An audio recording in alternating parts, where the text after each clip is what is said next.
এই রাস্তা দিয়ে আমরা সোজা কর্পোরেশন যাব। ওই ওই দিক থেকে গাড়ি আসবে, গাড়িতে আসলে আমরা এইদিকে সোজা চলে যাব কর্পোরেশনের দিকে, যে কুবের খামার বাড়ি যেটাকে বলে। সো ফাইনালি গাইস, এখন আমরা একটা সিএনজি পেয়ে গেছি, সেটা দিয়ে কর্পোরেশনের উদ্দেশ্যে রওনা দিলাম। আপনাদেরকে এখানে বাইরে ভিউটা দেখাচ্ছি।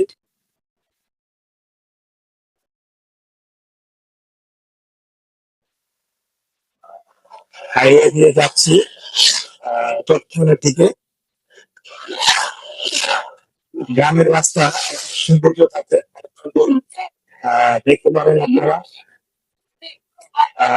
এখানে আসলে অনেক সুন্দর গ্রামের রাস্তাগুলো দেখা। আপনারা চাইলেও আমাদের মতো এরকম সিএনজিতে করে লালমোহন থেকে কর্পোরেশন খামার যেতে পারেন। প্রতি ভাড়া পড়বে 50 টাকা। সো সবাই চলে আসবে আমার বাড়িতে, তো সেখানে গিয়ে আসলে দেখে দেখাবো।